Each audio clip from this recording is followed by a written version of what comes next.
제 친정 아버지가 어렸을 적 당신의 가족들을 다 잃으신 분인데요. 그럼에도 꺾이지 않고 이를 악물고 성공을 이뤄내셨어요. 뒤를 돌아보신 적은 없었고 오로지 앞만 보고 나아가셨다고 합니다. 아버지는 항상 당신의 부모, 형제들의 염원을 안고 산다는 자세로 사셨습니다. 그래서 인생을 남달리 사셨던 듯 싶어요. 기본적으로 능력이 좋으셨고 부지런하기도 하셨고요. 20대 중반의 나이 때 아버지는 결혼할 기회 있으셨다고 합니다. 그러나 그 기회를 걷어차셨죠. 시작한 일에 더 집중하고 인생 계획을 짜시려고 결혼을 그때 안 하셨다고 합니다. 모든 일에는 때가 있는 법이다. 그때는 내가 아직 결혼 같은 것을 할 때가 아니라는 생각이 들었지. 그랬다가는 나의 인생 계획이라는 것에 차질이 생겼을 테니까. 당신의 그려놓으신 그림이 아니라는 이유로 결혼까지 안 하셨던 아버지는 냉정하고 비범한 분이셨어요. 여기까지만 보더라도 정말 보통 분이 아니신 것 같죠? 실제로 주변 사람들은 거의 다 아버지를 향해서 뭐라도 될 인물이다 라고 하면서 절대 평범하게 살 인물이 아니라고 입을 모았답니다. 하지만 어떤 것이든 평범한 게 가장 좋다고 하잖아요? 그런 소리가 괜히 있는 게 아니라고 저는 생각을 합니다. 당신이 원하시던 기반, 그 모든 것을 다져놓으신 이후에야 결혼을 하신 아버지가 저희 엄마를 만나셨습니다. 엄마는 그 시대 기준으로 아주 평범한 환경에서 살아오신 분이었어요. 서로 지지고 볶고 그러면서도 가족 간의 유대는 강했던 오남매 가운데 셋째가 저희 엄마셨지요. 가난하기는 했어도 이러다가 정말 굶어서 죽겠다고 걱정할 정도의 궁핍합은 아니었기에 가족끼리 서로 의지하면서 손을 꼭 붙들고 그렇게 하루하루 열심히 살아온 외가였습니다. 외할아버지께서 고지식하고 가부장적이고 남존여비 사상을 강하게 지니신 분이었던 데다가 벌이도 일정하지 못했기 때문에 외할머니께서 고생을 정말 많이 하셨다고 들었어요. 그래서인지 엄마를 포함한 외가 형제들이 죄다 외할아버지보다는 외할머니를 더 친근하게 생각하고 애틋하게 위했다고 생각을 합니다. 열심히 일을 해서 돈을 벌고 가족들을 챙기고 이러면서 살다 보니까 엄마가 당신의 앞으로 중매가 들어온 것을 딱 2번 거절하고 놓치고 이렇게 하셨다네요. 그러다가 시간이 흘러서 아버지를 만나게 되셨던 것이었지요. 얼핏 보면 아웅다웅하고 살아온 외가와 저희 아버지처럼 고독하고 능력만 중요시하는 분은 안 맞을 것 같지만 외할아버지께서 구닥다리 똥고집이셨으니까요. 그런 분의 눈에는 저희 아버지가 세상에 다시 없을 최고로 훌륭한 사내이자 사윗감으로 보였던 것입니다. 내가 시대를 잘못하고 났어. 더 늦게 태어났다면 나도 저렇게 내 능력을 발휘하고 자수성가라는 글자를 가슴에 품어봤을 텐데. 옛날에 가장들이 을에 그러했듯 외할아버지께서도 어쩌면 처자식에게 더 좋은 옷을 입혀주고 맛있는 음식을 먹게 해주고 싶은데 그게 뜻대로 안 되니까 그것이 답답해서 괜히 더 집안에서 삐딱하게 구셨던 것일지도 모르겠습니다. 그러니까 저희 아버지를 보시면서 은근히 부러워하셨던 것이겠지요. 외할아버지께서 무척이나 믿어주셨던 결혼 자리를 엄마가 마다하실 수 있을 리가 없었습니다. 외할머니께서는 반면에 사람이 너무 강인하고 냉청하게만 보인다면서 아버지를 썩 그렇게 마음에 들어하지는 않으셨다는데요. 네가 진작에 제때 시집만 잘 갔어도 그냥 평범하고 수더분한 남자하고 살림을 차렸을 텐데 때를 놓치니까 이렇게 되는구나. 하지만 어쩌겠니? 이 또한 너의 팔자이겠지. 결혼 생활을 하면서 돈이 없어서 머리를 싸매는 것보다야 남편 놈이 인정머리가 없어서 소가리를 하는 게 더 나을지도 모를 일이야. 그건 어떻게 생각하고 받아들이냐에 따라 달린 거니까. 네, 어머니. 저는 어머니가 무슨 말씀을 하시는 건지 잘 알아요. 다 알아들었어요. 솔직히 말씀을 드리자면 저는 그 사람이 싫지는 않아도 결혼을 하고 싶은 마음은 안 드는데. 그런데 또 생각을 해보면 결혼을 하기에 나쁘지 않은 사람 같기도 하거든요. 아버지가 강력히 밀어붙이시는데 그 앞에 대고 싫다고 말을 할 자신도 없고요. 왜 싫냐고 아버지가 물어보시면 그 질문에 대답을 할 수가 없을 것만 같아요. 그리고 시집 가면서 돈 걱정은 안 해도 된다고 생각하니까 이건 정말 다행인 것 같고요. 그냥 이게 제 마음이에요. 아버지와의 결혼 문제를 앞두고 엄마의 마음은 싱숭생숭하기만 했습니다. 두 분은 따로 연애 기간을 거치지는 않으셨고요. 결혼을 목적으로 서로 만나신 게 전부였죠. 얼굴 한 번 본 적 없는 다른 지역에 사는 남자한테 시집을 간 동네 아는 언니의 옛 일화를 떠올리며 엄마는 당신의 경우가 몇 배나 나은 것이라고 위안을 삼으셨습니다. 그렇게 결혼을 하셨어요. 하지만 평범한 가정의 분위기 속에서 살아오신 엄마와 독고다이로 악착같이 살아온 아버지는 마치 물과 기름 같았습니다. 섞여 들어갈 수가 없었죠. 물과 불로 비유를 할 수는 없었어요. 그런 거라면 서로가 대등하게 강한 성질을 가지고 있어야 하는 거니까요. 그러나 아버지의 기질이 너무 강했기 때문에 엄마는 그 앞에서 대등하게 맞서실 수가 없었죠. 일만 중시하시는 아버지, 처와 자식에게 시간을 내어주고 집안을 애정으로 물들이는 방법 따위는 모르셨던 아버지.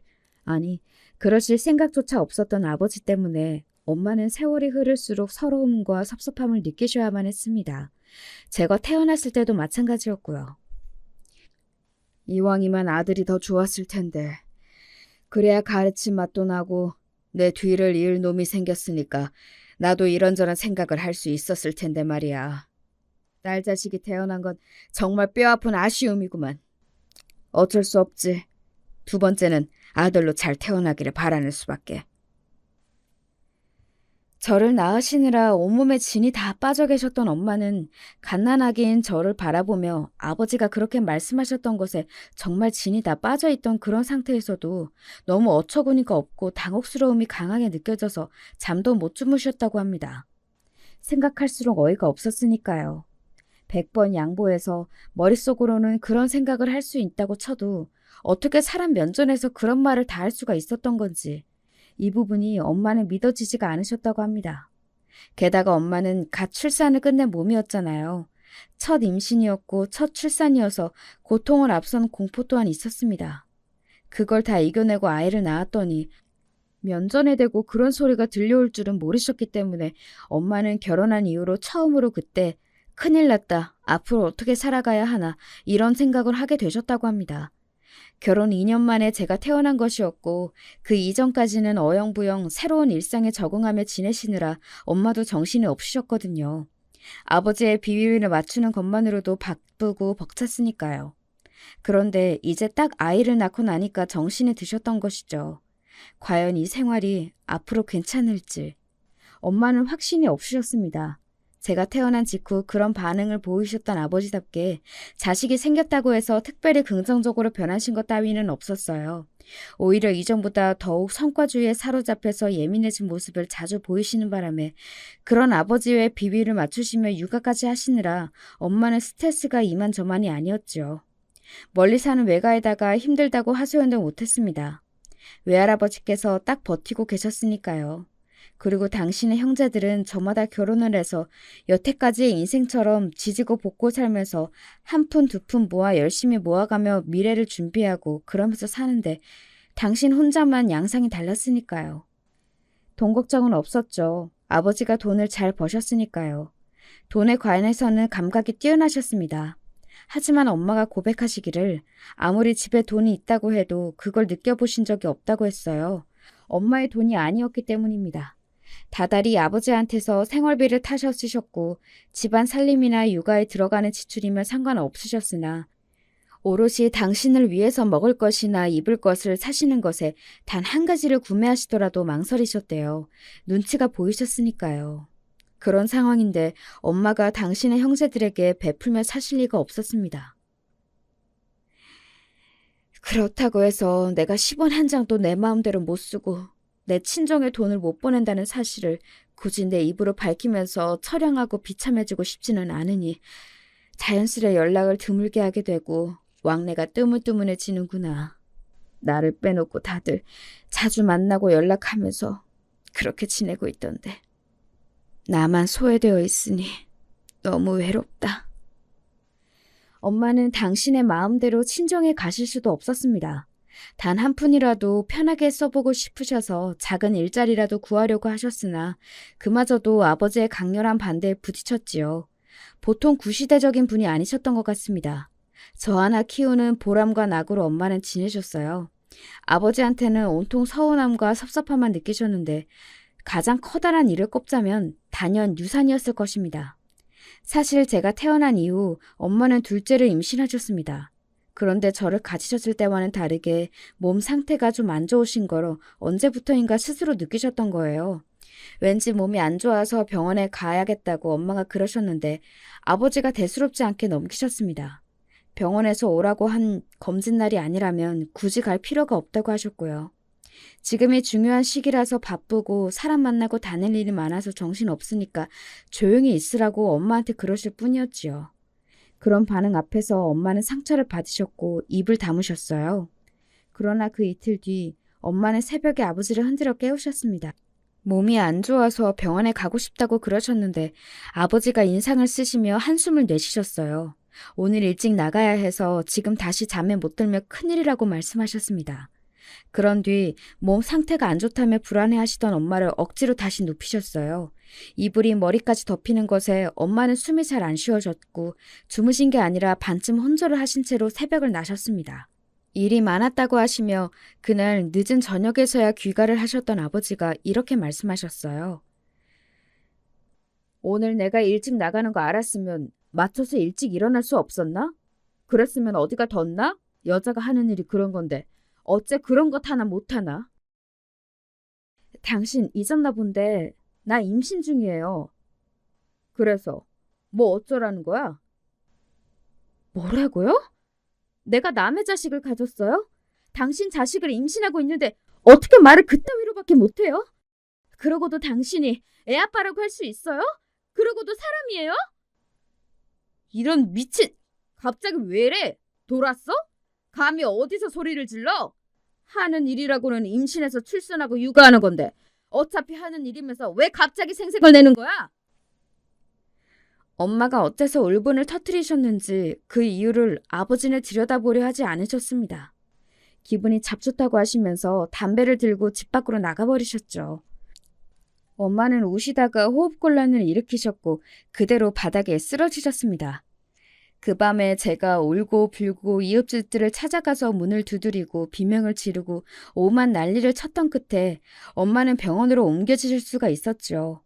워낙 어렸을 때라서 기억은 선명하게 안 나는데 제가 머리가 아프다 못해서 깨질 정도로 울부짖으며 이웃집들의 문을 두드렸댔던 순간만은 정확하게 떠오릅니다. 작은 손으로 딱딱한 현관문을 힘껏 두드려대느라 손바닥도 아주 많이 아팠거든요. 엄마는 그때 유산을 하셨습니다. 어쩌면 살릴 수 있었을지도 모르는 생명이었죠. 진실은 모르지만요.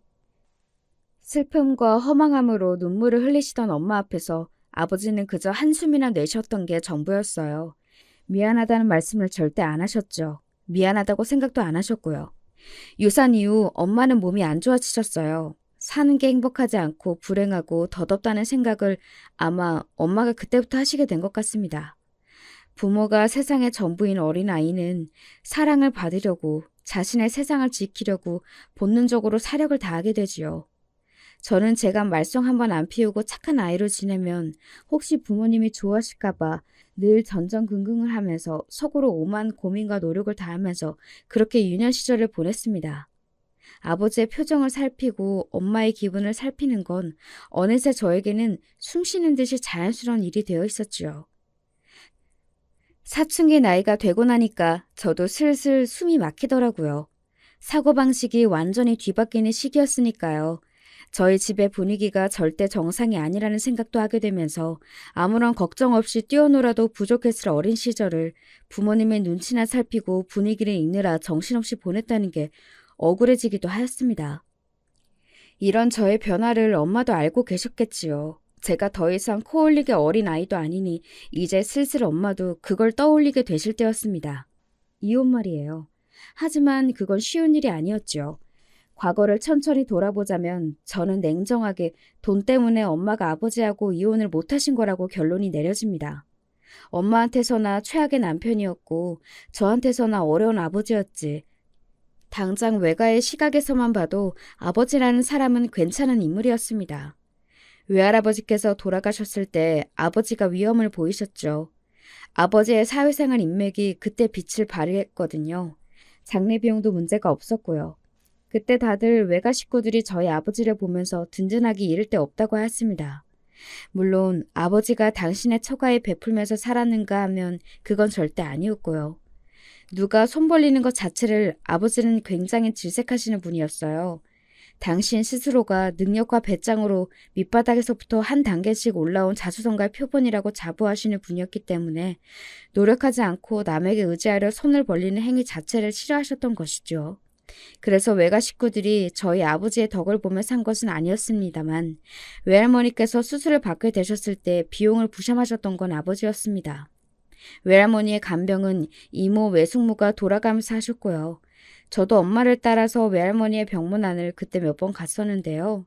엄마가 조금이라도 뭔가를 거두려고 하시면 득달같이 이모나 외숙모가 만류를 하셨습니다. 이런 거 하지 말라고, 안 해도 된다고 하시면서요.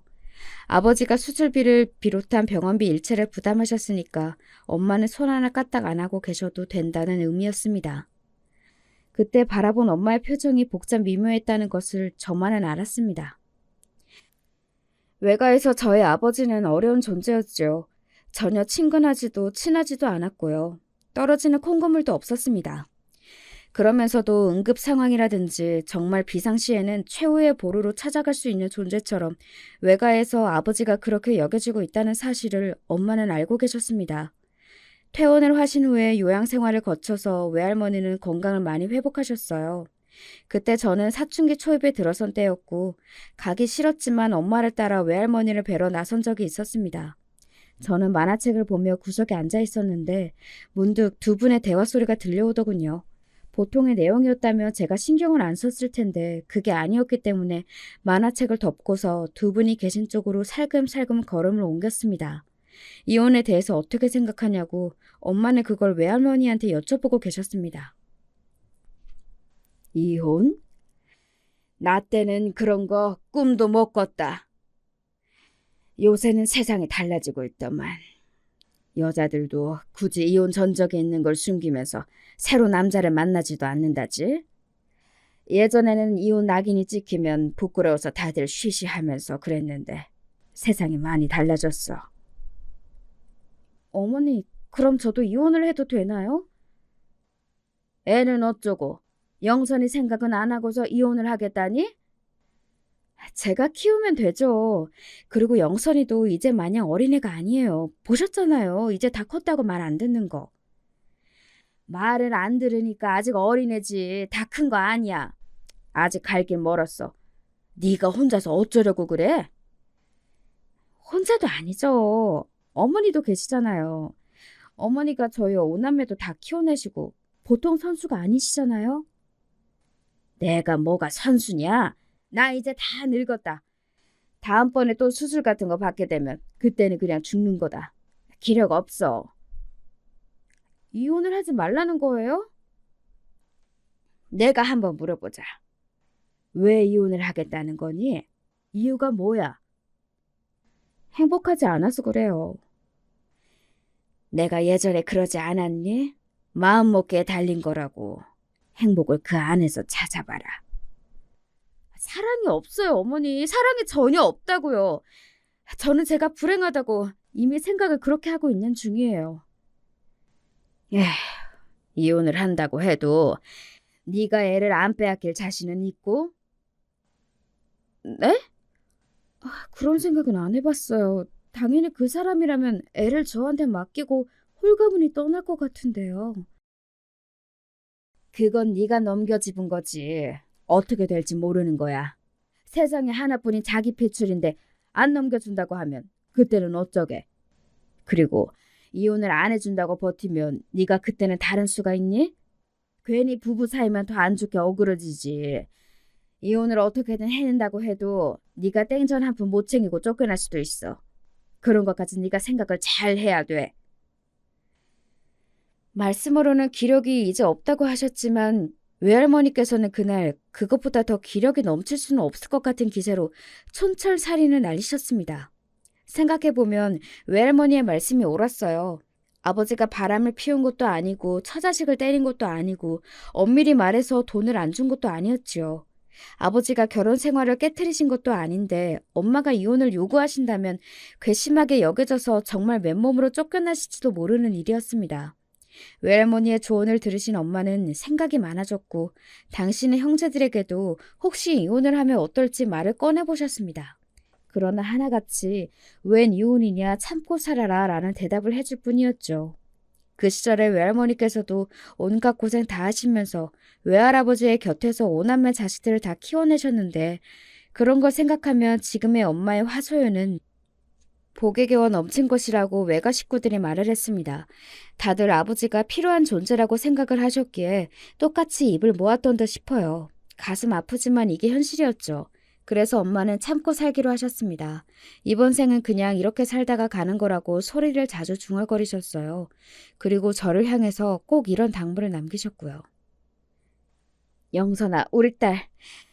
너는 이 다음에 꼭 네가 사랑하는 남자하고 결혼해라. 알았지?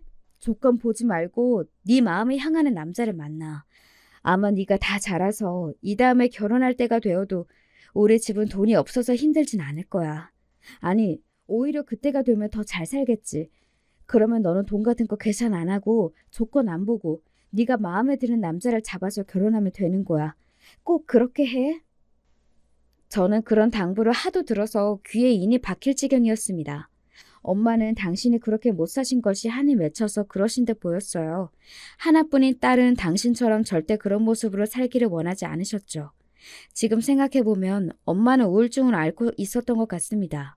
엄마는 걸핏하면 저에게 그런 당부만 하셨고 아버지는 저한테 공부 잘하고 있냐, 시험 봤냐, 몇 등이냐 이런 것만 물어보셨습니다. 학교 생활이 어떤지, 친구들은 누구누구가 있는지 이런 것들을 저에게 궁금해하시는 걸 본 적이 없었어요. 두 분 중에 저와 더 친밀한 쪽은 다혜는 엄마였죠. 아버지가 사회생활만 하시는 동안 엄마가 저를 먹이고 입히고 이렇게 해서 키워주셨으니까요. 그래서 저는 엄마 이야기가 더 익숙했고 잘 알았습니다. 엄마의 인생은 안타깝기만 하고 안쓰럽기도 하였습니다. 하지만 아버지 또한 옛날에 겪으신 일들이 만만치 않았죠. 사회적으로 보면 성공하신 분이고요. 그러니까 결혼은 부모님 두 분이 서로가 안 맞았다는 게 문제였습니다. 분명 아버지 같은 남자를 환영하면서 이런 성격이어도 상관없으니 나는 내 갈 길만 가겠다는 이런 여자도 있었을 거예요. 엄마가 그런 여자가 아니었다는 게 문제였죠. 반면에 또 엄마 같은 여자를 너무나도 환영하면서 가족 중심적으로 살고 싶고 처자식이 삶의 이유이자 원동력인 남자가 분명히 있었을 것입니다. 그런데 아버지는 감정적으로 생각하시는 걸 싫어하고 냉정하다 못해서 냉혈한인 것이 문제였고요. 두 분의 결혼은 잘못된 만남이었다고 생각을 해요. 저는 저 또한 피해자가 아닐까 싶었습니다. 두 분의 그런 모습 때문에 자식인 저는 부모의 사랑을 올곧게 받지 못했다는 결핍이 있었습니다. 그러나 겉으로 보기에는 제가 어려움 없는 집안의 외동딸로만 보였다는 게 문제였네요. 고등학교 때였는데요. 1학년 때부터 1년 내내 친하게 지냈던 무리가 있었고 2학년에 올라가서도 변함없이 함께 몰려다녔을 만큼 가까운 사이였습니다. 영선이 걔 징징거리는 거 진짜 들기 싫지 않아? 그럴 때마다 면상에 주먹 꽂아주고 싶더라. 나는 싸대기 갈겨주고 싶어. 아버지가 돈을 잘 벌면 뭐하냐면서 용돈도 제한적으로 받아서 다 소용없다고. 그 말할 때가 제일 싫지 않아? 뭐 어쩌라는 거야? 그래봤자 집이 잘 산다는 건 변함없는 사실 아니야? 잘 산다는 걸 자랑하는 거야 뭐야? 짜증나서 진짜. 걔네 집 쫄딱 망하고 반지하로 기어들어가기를 기도하게 됐어. 빨리 망했으면 좋겠어. 박영선 집이 제발 망하게 해주세요. 잘 살아서 돈 걱정 없는 애들 보면 속이 뒤틀리니까 싹 다 망해라. 믿었던 친구들이 제 뒷담화를 화장실에서 하면서 신나게 낄낄거리는 걸 어쩌다 목격하게 됐던 이후로 저는 트라우마가 생겼습니다. 아버지가 어째서 차가운 심장을 가지고 사회생활을 하고 계시는 건지 처음으로 이해가 될 듯 말 듯 싶더라고요. 사람들이 생각보다 돈 많은 사람들을 싫어하고 질투하고 자기들이 있는 위치로 끌어내리고 싶어하고 제발 망하기를 속으로 기원한다는 걸 시간이 지날수록 저는 더더욱 잘 알게 되었어요. 정서적으로 의지할 곳이 필요해서 친구들을 찾았던 저는 점점 더 사람을 경계하게 되었습니다. 대학 생활을 하면서도 불필요한 집안 이야기는 굳이 꺼내지 않았어요. 신입생 시절에는 약간 실수를 해서 털어놓기는 했었는데 역시나 좋은 결과로 돌아오지 않았거든요. 그래서 최소한의 개인정보만 공유하며 제 자신을 드러내지 않고 살았습니다. 제가 20대 중반 대학을 졸업할 무렵에 엄마가 바람을 피우셨어요. 또래의 상도였고요. 그 상대가 새벽에 술에 취해서 엄마한테 전화를 걸었는데 그걸 아버지가 받으시면서 들통이 났습니다. 엄마는 가벼운 만남이었다, 몇 번 안 만났다, 진심이 아니었다, 그럴 생각이 없었는데 휩쓸려서 잠깐 이렇게 된 것이다. 이렇게 필사적으로 말씀을 하셨습니다. 아버지는 들은 척도 안 하셨고요. 절대 용서 못해. 당신하고 그 자식 둘 다 가만히 안 둬. 아버지는 엄마한테 10원 한 장 안 쥐어주고 이혼 후에 쫓아낼 거라고 하셨습니다. 냉정한 얼굴로 선언하신 아버지 앞에서 엄마가 울컥하셨고요. 내가 견눌지를 하게 된 데에는 당신도 잘못이 있잖아. 평생을 나를 외롭게 만들었잖아. 대체 이게 무슨 부부라고 할 수 있겠어? 이 여자가 정말 미쳤나? 지금까지 내가 뭘 못해줬어? 내가 뭘 안 해줬어? 마트에 장보러 함께 가자는 것조차 단 한 번을 안 해준 사람한테 내가 지금까지 뭘 받았을 것 같아? 엄마의 눈물 젖은 반격에 아버지가 헛웃음을 치시던 바로 그때 외할머니께서 쓰러지셨다는 다급한 연락이 날아들었습니다. 위독하신 상태였고 단 이틀 만에 모두가 외할머니와 영원한 이별을 해야 한다는 것을 받아들이고 모였습니다. 부모님의 분위기가 전에 없이 유독 심상치 않다는 것을 그런 와중에도 이모가 눈치를 채셨어요. 그러면서 외가 식구들이 부모님의 상황을 알게 되었고요. 당신의 생애 마지막 순간을 보내고 계셨던 외할머니께서는 아버지를 곁으로 부르셨습니다. 그리고는 유언으로 엄마의 부정을 용서해달라고 하셨어요. 아버지가 정말이지 대단하신 분입니다. 돌아가실 분 앞에서 이렇게 대답하셨던 거예요. 글쎄요, 용서가 쉽지 않습니다. 내 딸이라고 자네와 사는 게 쉬웠겠나? 외할머니께서는 그때 모든 기력을 끌어모아 말씀을 뱉으셨던 것 같습니다. 그럼 이것 하나만 약속해주게. 자네가 먼저 내 딸하고 이혼하지는 말아줘. 머뭇거리시던 아버지가 이내 약속을 드리겠다고 대답을 하셨어요. 몇 시간 후에 외할머니께서는 영면에 드셨습니다. 장례식 때 유독 아버지가 생각에 잠기신 얼굴인 것 같았는데 그게 제 착각이 아니었더라고요. 외할머니께서 돌아가시고 보름 정도가 흘렀을 때 아버지는 생각이 많아졌다고 하시면서 지금 한번 재산 정리를 하고 갈 때라고 선언하셨습니다. 그런 다음 저에게 상가 건물 한 채를 해주셨던 거예요. 그래도 자기 자식이라고 하나뿐인 핏줄이라고 해줄 수 있는 건 해주긴 하네. 아들이 아니고 딸이라서 아쉽다는 소리를 입에 달고 살 때는 언제고. 쓸쓸하게 말씀하시던 엄마의 얼굴은 말로는 설명 못할 복잡한 감정을 담고 있었습니다. 그 이후로 부모님은 따로 살기 시작하셨어요. 별거를 하신 것이었죠. 이혼은 안 하셨고요. 엄마가 사시는 집은 아버지가 장만을 해주셨습니다. 생각해보면 한 번도 세 식구가 오붓하게 화목하게 시간을 보내본 적이 없던 그런 집이었습니다.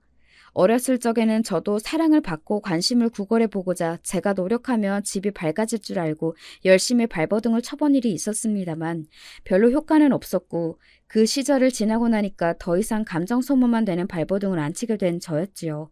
그래서 대학을 졸업한 뒤에 일자리를 잡아서 혼자 지내고 있던 저는 별거를 하시게 된 부모님을 어떻게 대해야 할지 몰랐어요. 제가 나선다고 해서 두 분의 관계가 봉합이 될 거라는 건 기대도 안 했고요. 그래서 그냥 지냈습니다. 제 위치에서 제 자리에서 그렇게 하루하루를 살았습니다. 결혼 생활에 대한 큰 기대가 없었음에도 불구하고 이왕 결혼을 할 거라면 일찍 하는 게 낫겠다는 생각은 있었어요. 제 마음이 향하는 남자와 조건을 보지 말고 결혼해서 살라고 그렇게나 지겹도록 당부를 하셨던 엄마의 염원이 저에게 닿았던 것일지도 모르지요. 저는 정말로 남편의 다른 조건은 안 보고서 결혼했습니다. 같이 있으면 편안하고 좋아하는 영화와 책이 동일하다는 것에서 끌린 상대였을 뿐이에요. 이미 아버지한테서 건물을 받은 저였습니다. 그 이상으로 바라지도 않았고 제 힘으로 남편과 둘이서 결혼을 하고 싶은 생각이 강했어요. 그래서 결혼할 때 시댁이나 친정 어느 쪽의 도움도 따로 받지 않고서 남편하고 둘이 발품을 팔아가며 적당한 월세집을 구해서 결혼 생활을 시작했습니다. 이런 저를 엄마는 무척이나 반겨주셨고요. 제가 결혼한 후에 얼굴에 점차 화색이 돌기 시작한 엄마를 보니 결혼하게 잘했다는 생각이 들었습니다. 남편하고 저는 회사에서 처음 만난 사이였습니다. 나란히 같은 중견기업에 다니고 있었고요. 남편도 대학을 잘 나왔어요. 형제가 머리가 좋았는지 남편의 남동생인 제 시동생 또한 명문대 출신입니다. 아이고, 뱃속에 애가 들어선 것도 아닌데 뭐가 그렇게 급해서 결혼을 후딱 해버린다니? 한 5년은 더 있다가 결혼을 해도 되겠구만. 아까워라. 남편이 너무 결혼을 일찍 하는 것 같다면서 어머니께서는 아쉬움을 감추지 못하셨죠. 남자치고 결혼을 이르게 한 나이였으니 그렇게 생각하실 만도 했지만 제가 보기에는 그냥 저에 비해 당신의 아들이 아까워 보여서 그러시는 것 같았습니다. 참고로 시댁에는 제 친정의 이모 저모를 밝히지 않았거든요. 저희 부모님이 별거를 하신다는 것도 몰랐습니다. 굳이 사돈댁에 찾아갈 이유가 없으니 들킬 일도 없었고요. 그냥 저희 부모님이 외동딸 하나를 잘 키워서 대학 잘 보내고 직장 잘 보내고 시집은 더 잘 보내신 분들인 줄로만 생각을 하셨습니다. 저희 집이 워낙 독특하게 삭막했었고 외가와 멀리 떨어져 살기도 했었던 저는 가족끼리 아웅다웅하면서 사는 맛을 모르고 있었죠. 그러면서도 속으로 그걸 동경해 오기도 했었기 때문에 시어머니께서 며느리보다 아들이 더 잘났다느니 어쩌느니 하시는 것도 내심 정겹게 보일 지경이었네요. 제 친정의 사정에는 못 미치지만 시댁에도 꽤 독특한 사정이 있었습니다. 그건 바로 재혼가정이라는 것인데요. 남편과 시동생은 시어머니의 배로 낳은 자식들이 아닙니다. 두 사람의 생모는 진작에 돌아가셨어요. 하지만 시어머니를 배로 낳은 자식도 있었으니 그건 바로 삼남매의 첫 번째인 시누이였습니다. 피가 안 섞인 자기 동생들과는 다르게 명문대는커녕 아예 대학을 안 나왔었고요. 대신에 시집을 미국으로 가서 그곳에서 살고 있었습니다. 그러니까 시아버지는 아들 둘, 시어머니는 딸 하나를 각각 데리고서 재혼을 하셨던 거예요. 남편하고 시동생은 워낙 어렸을 때 시어머니를 만나게 돼서 그런지 특별한 거부감은 안 느끼고 잘 살아온 모양이었어요. 특히 막내였던 시동생이 더욱 그랬던 듯 싶고요. 형제가 워낙 공부를 잘하고 영특해서 둘 다 성인이 된 다음에야 앞길이 훤히 보였으나 시댁이 원래 경제적으로 넉넉하지는 못했기 때문에 예전에는 좀 어려웠다고 해요. 특히 남편이 고등학생이었을 때 시아버지께서 일하다가 사고를 당하셨거든요. 수술만 3차례 받으셨습니다. 시누이는 본인이 공부도 못했지만 더 큰 이유로는 집안 형편 때문에 대학을 못 갔고 일을 다니고 있었어요. 그리고 시누이가 힘들게 모은 돈은 죄다 남편의 대학 등록금이 되었고요. 그때 집안 상황상 어쩔 수 없었다고는 해도 시누이의 입장에서는 벼룩의 간을 빼먹어라 였을 것입니다. 게다가 시누이는 시어머니께서 자꾸만 남동생들한테만 잘해주시고 신경을 써주시고 이러는 걸 많이 겪어와서 서름이 쌓여 있었거든요. 시어머니의 입장도 이해가 갑니다. 피가 안 섞인 자식들이기 때문에 오히려 더 잘해줘야 한다는 강박이 있으셨을 거예요. 게다가 그 둘이 더 어렸으니까요. 하지만 시누이는 이게 바로 아들, 딸 성별 차별이고 머리 좋은 자식만 편애하는 것이라며 화가 날 대로 나버렸습니다. 남들은 대학 갈 때 본인은 죽어라 일만 했는데 수중에 모은 돈이라고는 10만 원도 없었죠. 집안을 위해 다 희생해서 내놓아야만 했으니까요. 제 남편이 꽤 괜찮은 대학에 들어가서 즐겁게 대학 생활을 하는 걸 본 시누이가 폭발해버렸죠. 본인도 사실 대학 생활이라는 거 안 해보고 싶어서 안 해본 건 아니었거든요. 미국에서 나온 남자라 우연히 만나게 되었을 때 시누이의 머릿속에는 전구가 켜졌습니다. 그 남자를 조르고 졸라서 결혼하게 되었고 그렇게 미국 생활이 시작되었던 것입니다. 세상에, 미국이 어디인 줄 알고 거기를 간다고 그래? 됐어요. 이제 엄마한테는 기대도 안 해요. 나는 이제 미국에서 새 삶을 시작할 거예요. 재미교포를 만나서 미국으로 가버린 시누이 때문에 시부모님 두 분 다 어안이 벙벙하셨다죠. 한편으로는 그런 놀라운 방식으로 본인의 삶을 개척하고 떠나버린 시누이를 아무도 붙잡을 명분이 없었기 때문에 수긍을 하는 수밖에 없다고 다들 그런 생각을 했던 것이죠. 미국에 사는 시누이를 제가 잘 알지도 못한 것은 당연한 일이었습니다. 저희 부부 결혼할 때나 봤었고요. 그래서 그냥 미국에서 잘 먹고 잘 사는 줄로만 알았어요. 사람 사는 모습이 다 거기서 거기니까 미국이라고 해서 뭐가 특별하겠나 싶기도 했었고요. 그런데 생각지도 못한 지점에서 신우이가 튀어나오더군요. 그렇게 된 것은 좀 나중 시점의 일입니다. 그렇게 되기 전까지의 흐름을 정리해 볼게요.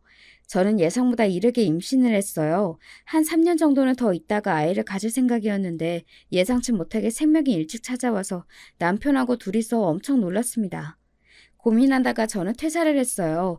왜냐하면 임신하고 나서 몸이 좀 많이 안 좋았는데 예전에 엄마가 어떠셨는가를 떠올렸거든요. 두 번째 임신을 하셨을 때 컨디션이 너무 안 좋고 몸도 이상하고 그런 걸 경험하시다가 어느 날 결국 유산을 하셨던 엄마의 슬픈 경험을 제가 잘 알고 있었습니다. 저는 엄마의 자식이니 그런 걸 담지 말라는 법은 없었지요. 그래서 과감하게 우선순위를 결정하고 퇴사를 했던 거예요. 그리고 나는 아이에게 충실하고 최선을 다하는 부모가 되고 싶어. 외롭지 않게 둘 거야. 뱃속의 아이를 향해 그런 다짐을 했었습니다. 결국 저는 입원을 해서 병원에 오래 있다가 출산을 했었고요. 그런 걸 보면 빠른 퇴사가 정답이었던 것이죠. 다행히 건강한 아이를 품에 안아볼 수 있었어요. 태어난 손자를 보며 아버지와 엄마 두 분이 지으셨던 표정은 영원히 못 잊을 것만 같습니다. 홀린 듯이 멍하게 갓난아기를 정말 한참 동안이나 바라보셨던 두 분을 향해서 저는 어쩌면 다시 함께 사시는 모습을 기대해봐도 좋지 않을까 이런 바람을 품어봤었네요. 제가 육아와 살림을 하며 정신없이 사는 동안에 시댁의 어른 두 분이 돌아가시는 일도 있었고 어쩌다 보니까 시댁이 제사를 가져오게 되었어요. 원래는 큰 어른 댁에서 했던 제사이거든요. 그런데 시부모님께서 마다하지 않으시고 마땅히 맡아야 할 제사라고 하시면서 가져오신 것까지는 좋았는데 그렇게 되니까 며느리로서 제가 할 일이 너무 많아졌습니다. 제사가 그렇게 복잡하고 시간 잡아먹고 체력을 써야 하는 일인지 미처 그 이전까지는 정확히 몰랐었네요. 혼미백산의 제사를 겪고 나서 파김치가 됐었는데 그래도 사람이 적응의 동물이라고 열심히 하다 보면 또 마무리를 짓게 되는 것이 제사였기 때문에 일은 악물고 정말 최선을 다했습니다. 분명 처음에는 저와 같이 용을 써주셨던 시어머니께서 날이 갈수록 은근히 저한테 모든 것을 전가하시는 그림이 된 것 같아서 그건 좀 기분이 상했지만요. 제가 힘들게 독방 육아를 다 하고 이렇듯 집안 행사가 있으며 팔 걷어붙이고 나선다는 것을 아시면서도 당신의 아들이 혼자 외벌이를 한다는 것이 못마땅한 게 시어머니 어쩔 수 없는 마음임을 저는 알고 있었습니다. 동서가 시기적절하게 들어와줘서 저는 환영이었어요. 며느리 하나 더 늘면 좋은 일이었죠. 결혼할 여자친구가 있다는 소리만 했었지 어떤 상대인지 집에 안 밝혔던 시동생이었는데요. 알고 보니까 동서가 의사였습니다. 장사가 아주 잘 되는 어느 가정의학과 의원이 의사를 둘 두고 있었는데 그중 하나가 동서였어요. 오래 진료를 보던 한 의사가 해외로 나가게 되면서 공석이 생겼지요. 잘 나가는 멋진 의사 선생님이 집안에 들어왔다면서 시부모님께서는 연신 싱글벙글이셨습니다. 편찮으셔서 기력이 안 좋은 시아버지께서도 의사 며느리가 생긴 것을 반기셨지만 빵빵한 사돈 집안이 생겼다며 입이 귀에 걸린 시어머니의 환대에는 많이 못 미쳤습니다. 동선의 친정이 꽤나 잘 사는 집안이었거든요.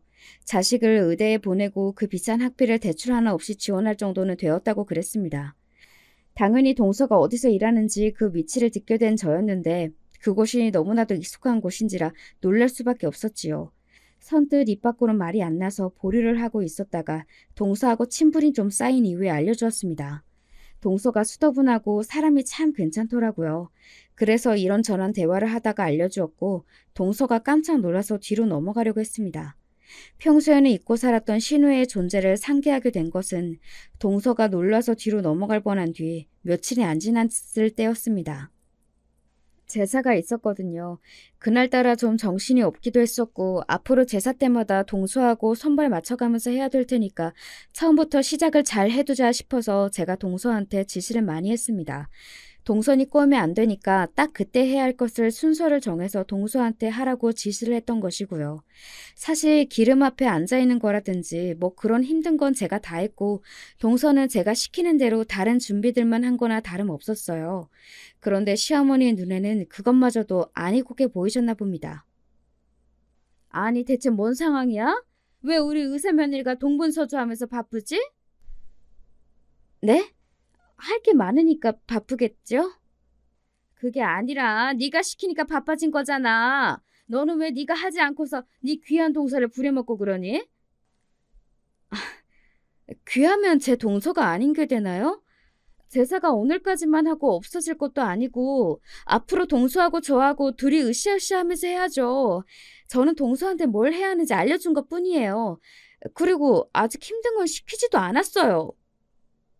힘들어 죽겠는데 시어머니께서 다가와서 웬 잔소리까지 하시니까 저도 짜증과 당혹스러움을 담아서 받아쳤지요.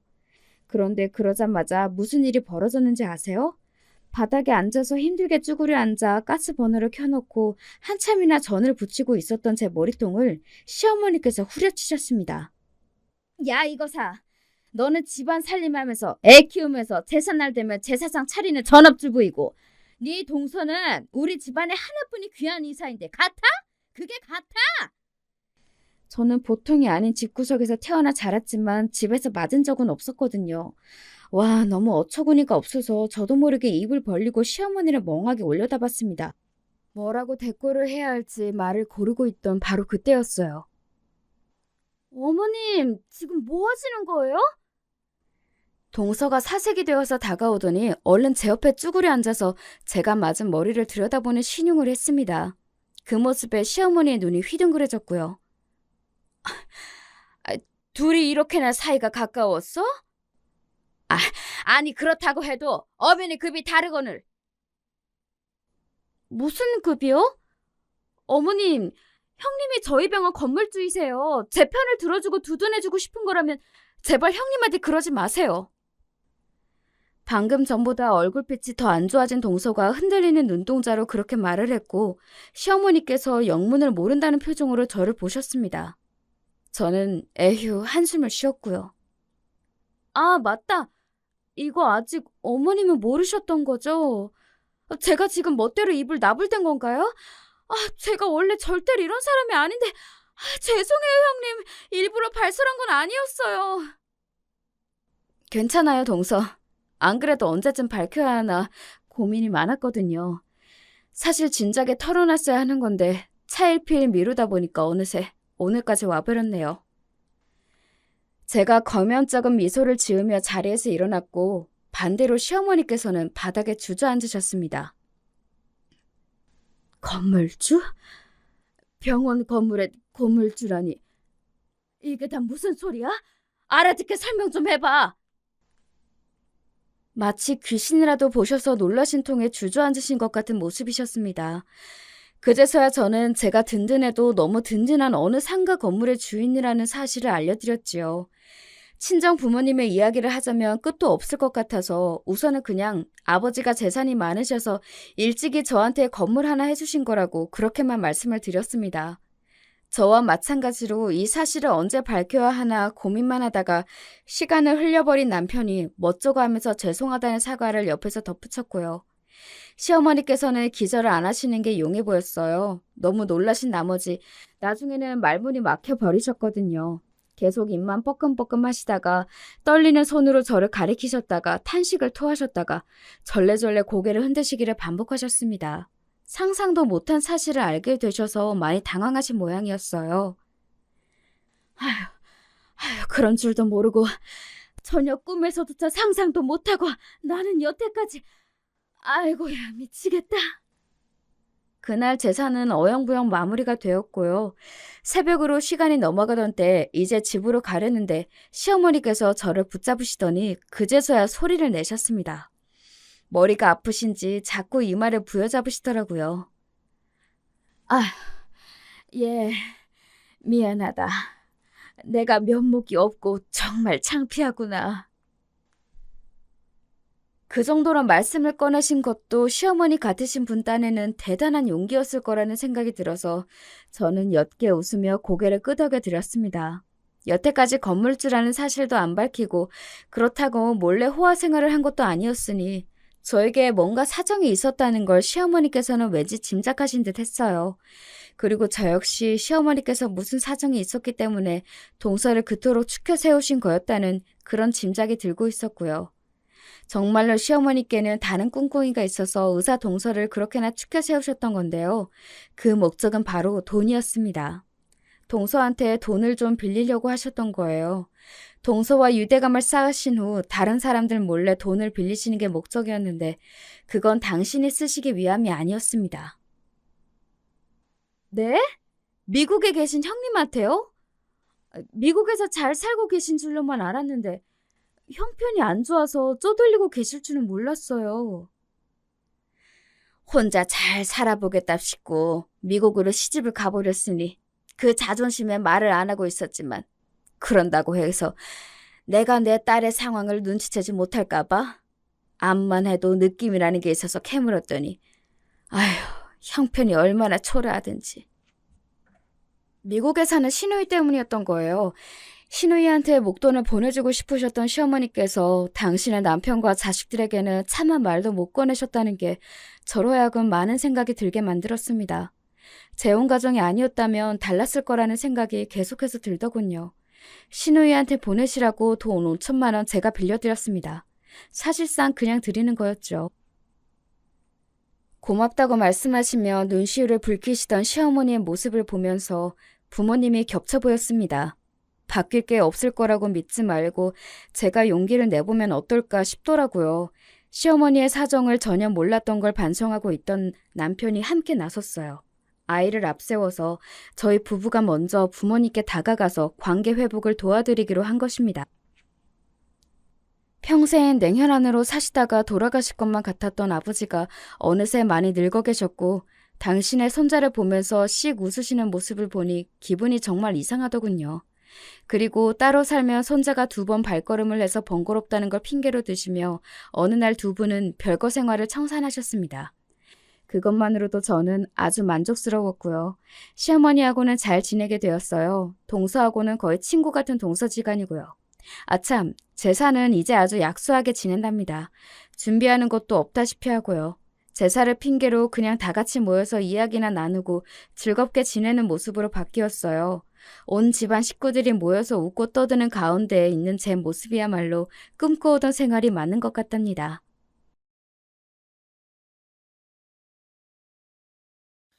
안녕하세요.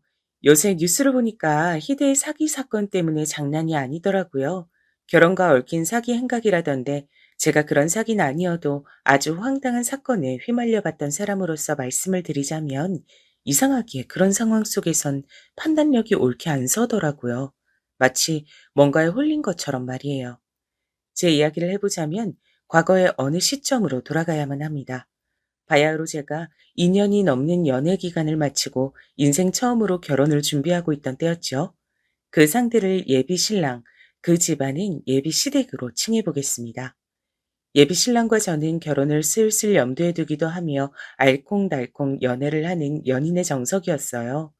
결혼할 때가 됐다고 생각해서 결혼하자고 서로에게 말을 했던 것이고요.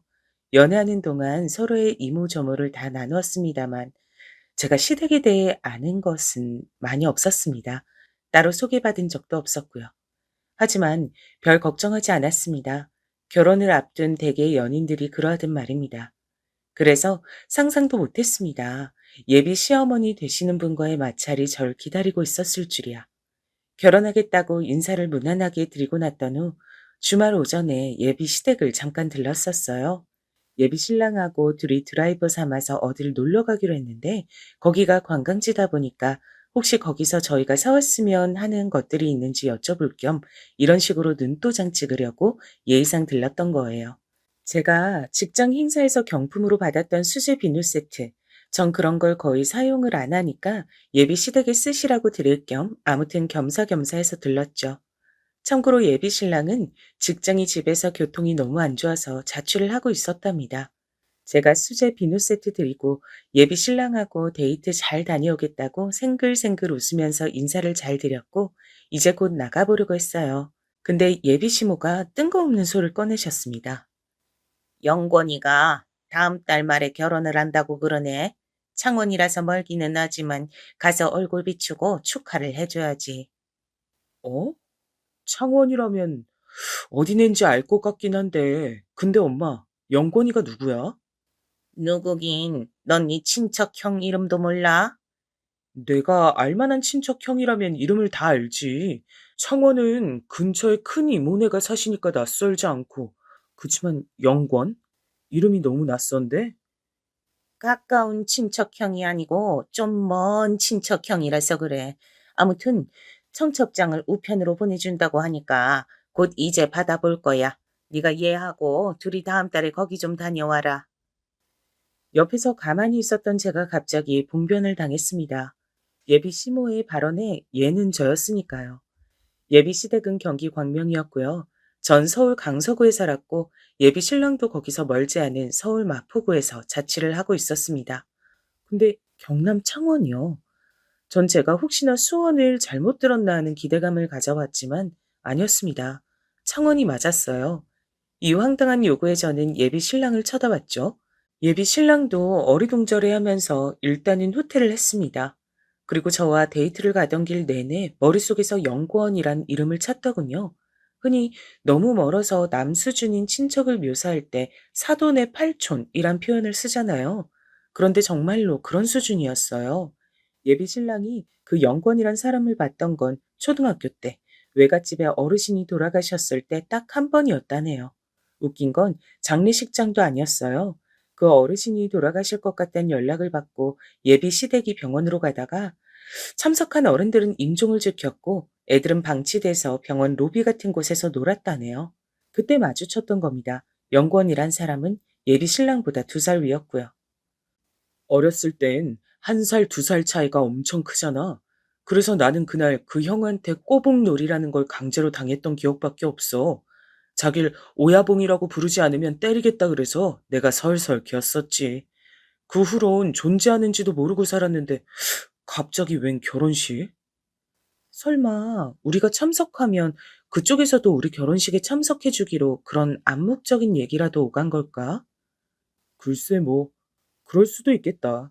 우리 엄마가 우리 집 대표로는 너하고 나 둘이서 다녀오라니까 어쨌든 가긴 가야 할 것 같아. 정말 떨떠름하고 당황했어요. 당연하게도 전혀 가고 싶지 않았죠. 이제 막 결혼하겠다고 인사를 드린 참이었는데 그러자마자 머나먼 지역에서 열리는 아주 머나먼 친척의 결혼식에 참여하라는 지령이 떨어지다니요? 이런 것 앞에서 흔쾌히 네 라고 대답하는 사람은 없을 거라고 생각해요. 그래서 며칠 뒤 제가 외쳤죠. 아니요 라고 말입니다. 왜 안 가겠단 거야? 간다고 말을 했으면 지켜야지.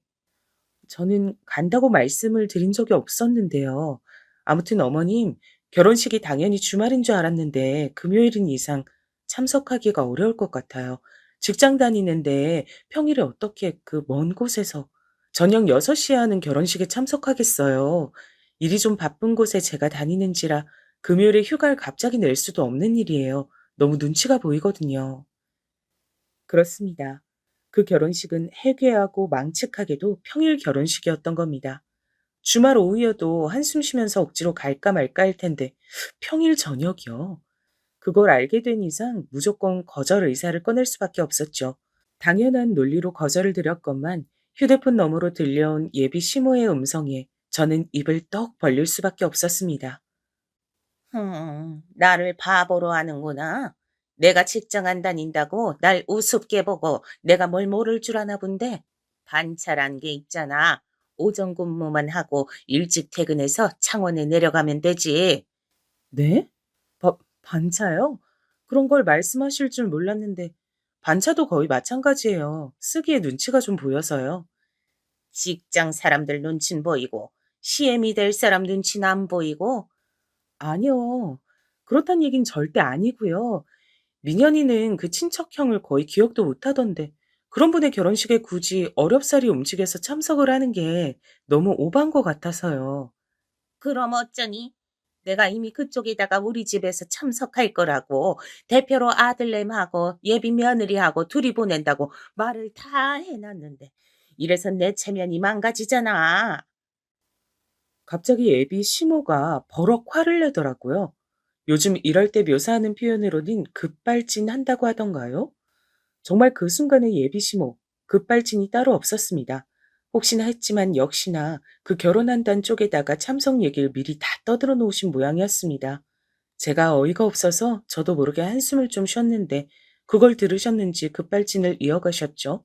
격양된 목소리로 외치셨어요. 예. 그리고 너 말이야. 민현이가 뭐니, 민현이가. 이제 결혼할 사이라면 그렇게 격식 없이 이름만 덜렁 부르는 게 아니라 호칭을 붙여야지. 어디 남의 집 귀한 아들내물 이름만 덜렁 부르고 있어. 저번에 보니까 너 아예 우리 아들한테 야야거리더라. 제가 예비 신랑하고 동갑내기였거든요. 연애 기간은 2년이었습니다만 2년은 더 오래되었습니다. 대학 시절에 다른 대학의 같은 학번 남자들과 단체 미팅을 했었거든요. 그때 처음 알았던 사이예요. 사귈 뻔했었는데 좀 흐지부지 됐었고 예비 신랑은 몇 달 뒤 군 입대를 앞두면서 아예 모든 게 끊겼었는데 몇 년 후에 우연히 겹치는 지인을 통해 한자리에서 만났다가 서로를 보자마자 놀라서 어라 했던 겁니다. 마침 둘 다 아무도 안 사귀던 중이었고 호감 가지고 만나다 보니 여기까지 온 것이었죠. 아무튼 20대 초반에 처음 만났었으니 동갑 친구라는 인상만 워낙 강해서 당연히 서로에게 야 거리면서 지냈어요. 그게 예비 시모에겐 상당히 거슬렸나 봅니다. 근데 저는 이미 황당한 결혼식 참석 요구 때문에 기분이 가라앉은 상태였거든요. 그래서 받아치고 말았죠. 그럼 민현이 말고 뭐라고 부를까요? 남의 집 귀한 아들내미니까 님은 붙여줘야겠죠. 앞으로는 민현님이라고 부르겠습니다. 그리고 민현님도 오늘부로 절 채영님이라고 부르게끔 할게요. 뭐가 어쩌고 저째? 우리 아들이 너를 왜 님이라고 불러? 애초에 그냥 민현 씨 이렇게만 해도 되잖아. 그럴 순 없죠. 귀하신 분을 어떻게 개나 소나 만만하게 부르는 호칭처럼 민현 씨라고 하겠어요. 민현 님이라고 부르고 깍듯하게 대할게요. 대신 저도 저희 집 귀한 딸랑구기 때문에 민현 님이 절 극진하게 대하기를 앞으로 기대하겠습니다. 아, 맞다. 근데 민현 님은 금요일 반차 괜찮으실까 모르겠어요. 거긴 월요일은 휴가를 쓸 수 있어도 금요일은 진짜 휴가 못 쓰게 하는 분위기라고 하던데. 제가 전에 분명히 그렇게 들었거든요. 통으로 쓰는 휴가도 아니고. 반차니까 뭐 괜찮겠죠. 민현님이랑 둘이 상의 잘 해볼게요. 예비 시모가 속이 부글부글 끓는지 끙 앓는 소리만 내더니 먼저 전화를 끊더군요. 머리 아파서 그날 남은 근무를 간신히 했던 것 같아요. 퇴근하자마자 예비 신랑한테 문자가 왔길래 봤더니 그 머나먼 친척형의 결혼식 안 가도 되겠다는 내용이 와 있었습니다. 예비 시모가 한 발 물러선 것이었죠. 근데 여기서도 약간 황당한 점이 있었어요. 우리 엄마가 나보고 금요일에 오후 반차 쓸 수 있냐길래 욕먹을 각오하고 그냥 쓸 수는 있다고 했더니 나한텐 창원에는 너 혼자 보내라더라. 그래서 그건 못하겠다고 그냥 나도 반차 쓰고 같이 가겠다 그랬지. 그랬더니 결혼식 가지 말래. 절대로 가지 말래. 에라이. 팔이 안으로 굽는 것도 정도가 있지. 예비 시모가 정말 너무하신 분이라는 생각이 들었네요. 결혼도 하기 전인데, 게다가 이제 막 결혼할 거라고 인사만 드린 사이인데, 어떻게 저를 그 머나먼 친척 결혼식에 혼자 보낼 생각을 했단 말인가요? 지금 생각해보니까 말이 안 되다 못해서 헛웃음만 나오는데, 그땐 지금처럼 심각하게 안 받아들였다는 게 안타까울 따름입니다. 가만 보니까 처음 뵀던 그때도 날 안 입곱게 보셨던 것 같기도 하네. 제가 눈치가 너무 느렸던 건가 싶어졌습니다. 눈치가 너무 없어서 맹랑하게 행동해 버렸던가 싶어서 예비 시모와의 첫 대면 때를 상황에 돌이켜봤죠. 절 쳐다보며 엄청 과장스럽게 놀라는 표정을 지으시더니 이렇게 말을 하셨어요. 어휴, 세상에. 여자 키가 왜 이렇게 커요? 제가 그저 머쓱하게 웃었죠. 저는 168cm, 그리고 예비 신랑 키는 174cm였습니다. 그런데 예비 시모가 한 다음 말이 가관이었습니다. 우리 아들이 지금 180 정도인데 둘이 옆에 섰을 때 그 정도면 아가씨가 커도 너무 크네. 여자가 170 넘어서 어떡할라 그럴까? 그간 마음고생 많았겠네. 왠지 안쓰럽던 눈길로 혀를 끌끌 차시던데 혹시 이게 말로만 듣던 병주고 약주고인가 싶어서 전 어리둥절했습니다. 어쨌든 정확한 사실을 위해 잘못된 정보를 정정해 드렸는데요. 저 키 170 안 넘어요. 168이거든요. 그랬더니 예비 시모가 저한테 숫자 깎지 말라는 거예요. 너무 황당했죠. 아주 단호한 얼굴로 저한테 그러시니까 저도 자꾸만 진지하게 대처를 하게 된 겁니다. 가벼이 말을 하셨다면 저도 그냥 웃고 넘겼을 텐데 정색까지 하면서 그러시니까 그때 마침 제가 직장인 건강검진 받았던 걸 가방에 그대로 넣어서 며칠 가지고 다니던 중이란 게 생각났어요. 집에 둔다는 걸 항상 깜빡해서 스스로의 돌머리가 원망스러웠는데 그 순간만큼은 고마웠습니다. 얼른 꺼내서 보여드렸죠. 거기에 나온 제 키는 168.2cm였고요. 그걸 보시고 예비 시모가 하시던 소리. 키를 잴 때 머리를 숙이면 그럴 수 있다고 하더군요. 그래서 제가 여쭤봤죠. 제가 알기로 민현인 올 초에 받았던 건강검진에서 174 나왔던데 옛날에 군대 가기 전 신체 검사엔 173이었고요.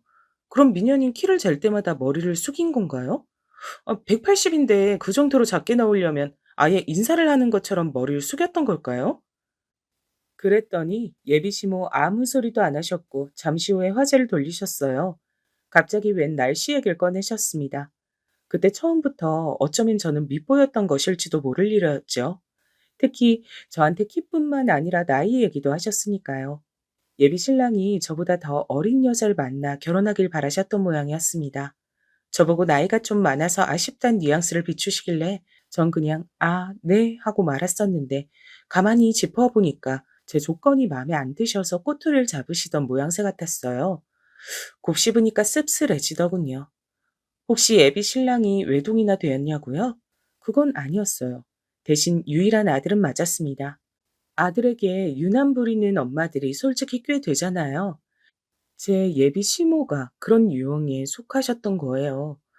머나먼 친척 결혼식에 안 가게 된 걸 두고 예비 시모는 제 탓을 하셨습니다. 저 때문에 예비 신랑이 따라서 그 결혼식에 참석 안 하겠다고 한 거라네요. 어이가 없었죠. 제가 정말로 예비 신랑을 민현님이라고 칭했고 예비 신랑한테도 저를 그렇게 부르라고 했었거든요. 그랬더니 예비 신랑이 이런 황당한 상황을 듣고 예비 시모한테 막 뭐라고 했던 겁니다. 아, 엄마. 채영이하고 난 대학 때 원래 알던 사이야. 동갑이고 그때 진작에 친구 먹었었는데 웬 호칭 정리를 강요하셨어? 우리가 서로 그냥 편하게 잘 지내도록 냅둬. 그러자 예비 시모가 이를 갈면서 저한테 편하게 서로를 불러도 된다고 해주셨던 겁니다. 동갑이니까 재밌게 잘 지내라고 그런 덕담이나 해주셨다면 얼마나 좋았을까요? 덕담은커녕 악담을 함께 남겨주셨어요. 내가 너한테 필히 강조해둬야 될 게 있구나. 옛말에 암탉이 울면 집안이 망한다고 했다. 네가 키도 크고 덩치도 산만하고 나이도 많고 거기다 결정적으로 기도 세니 기센 여자 만나서 우리 아들이 앞으로 기 못 펴고 살 생각을 하니까 내가 머리가 치끈거린다. 아, 제가 그런 인상을 드렸는진 미처 몰랐네요. 되도록 목소리 높이지 않고 얌전히 잘 지내보겠습니다. 노력할게요. 그래, 말은 알아들었으니 다행이네. 암탉이 함부로 울면 내가 그 암탉의 목을 콱 비틀어 버리는 수가 있으니까 그렇게 되기 전에 네가 유념하면서 조심조심 살았음 한다. 제가 또 어리둥절해졌죠. 대관절 예비 며느리한테 이 정도로 미리 일을 갈아두실 이유가 뭘까 싶었어요. 그런데 나대지 말라고 경고를 받고 있던 와중인 이상 따져 묻지 않는 게 나을 것 같아서 가만히 있었습니다. 하지만 이것으로 일단락되었다며 마무리 짓기엔 미묘하게 또 일이 발생했죠. 저는 암탉 비유를 들었던 이후에 아주 조용히 지냈습니다. 조용히 못 지낼 이유도 없었고요. 일이 하필 바빠져서 직장 업무에 정신이 없던 와중에도 예비 시댁의 안부 인사는 종종 잊지 않고 남겼습니다. 전 그 시기에 제가 정말 잘했었다고 생각을 합니다. 예비 신랑이 야근을 하는 것을 두고 저한테 도시락 싸들고 거기 직장 앞으로 가야 하는 것 아니냐고 그런 걸 여태 한 번도 안 해줬다니 조신함과도 거리가 멀고 여자다운 맛이 떨어진다고 그렇게 말씀하시던 예비 시모의 황당한 툴툴거림에도 전 이런 방구 않고 그저 허허 웃고 말았으니까요. 그런데 제가 예비 시댁에 갔던 날에 뭔가 일이 일어났던 겁니다. 예비 신랑은 위로 누나, 아래로 여동생이 있었답니다. 그리고 누나인 제 예비 큰 시누이는 결혼을 해서 당시에 출산을 한 상태였어요. 아기를 품에 안고 예비 시댁으로 왔습니다. 본인에겐 친정이니까 편안하게 왔죠. 그런데 골이 나 있더라고요. 씩씩거리면서 뭔가 불만이 많은 표정이었어요. 그러면서 자기 이야기를 풀더라고요.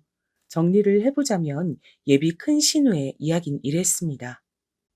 엄마도 아시잖아요. 시부 무릎 수술 받아서 아직 거동 힘들고 여기 아프다 저기 아프다 난리도 아니셔서 그 옆에 시모가 딱 붙어 있어야 되는 거. 근데 자꾸만 아기가 보고 싶다고 성화를 부리면서 저한테 시댁으로 오라 그러는 거예요. 그냥 그 시골집에 게다가 환자가 있는 집이라서 좀 그렇고 시부는 몸이 아프니까 전화로도 짜증을 막 낼 정도인데 그니까 시댁에 전혀 가고 싶지가 않죠. 아기가 아직 너무 어리니까 몇 주만 더 있다 가겠다고 저도 몸은 아직 편치가 않다고 몇 번이고 말씀을 드렸는데 근데도 막무가내요. 저한테 막 쌍욕을 하더라니까요. 어머 쌍욕을? 너한테? 아니 누가? 누구겠어요. 당연히 제 시모가 그랬죠. 아기를 왜 그렇게 안 보여주냐면서 자기들이 병균인 줄 아냐면서 엄청 화를 내고 욕을 하고 오늘 아침에 통화할 때도 아주 막 난리도 아니었어요. 이런 정신 나간 옆에 내를 봤나? 노망 난 거 아니야? 애 낳아서 아직 힘들어하는 며느리한테 뭐 자꾸 오라가라야. 권서방은 대체 뭐라고 있어? 예비 시모가 눈 뒤집히고 맞장구를 치자 예비 큰 시누이는 침까지 튀어가면서 자기 시댁 뒷담화를 열렬히 까대기 시작했어요. 시자들은 이래서 안 된다느니 시자 붙으면 상종을 말아야 하냐느니 뭐니.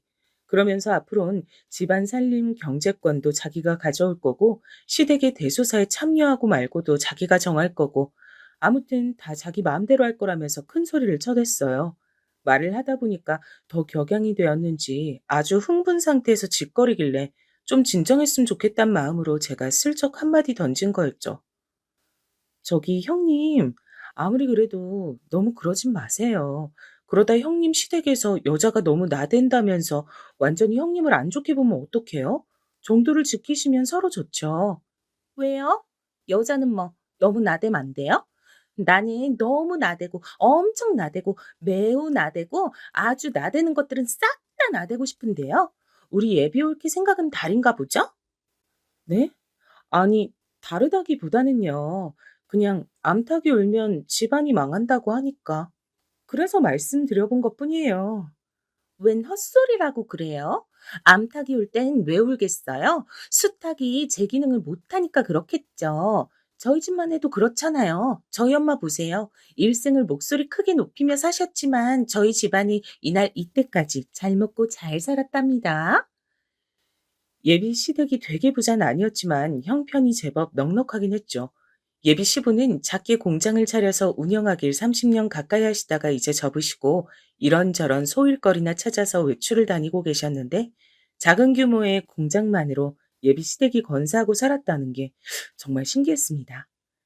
예비 시모가 따로 직장을 다니셨거나 하는 얘기는 전혀 들어본 바 없었고요. 예비 신랑의 말에 의하면 일가 친척들도 딱히 부잣집은 없었습니다. 운빨이 죽여주는 집안인 건지 어쩐 건지. 음, 아무튼 예비 큰 시누이의 말을 들으며 저는 고개를 끄덕일 수밖에 없었죠. 아, 그렇네요.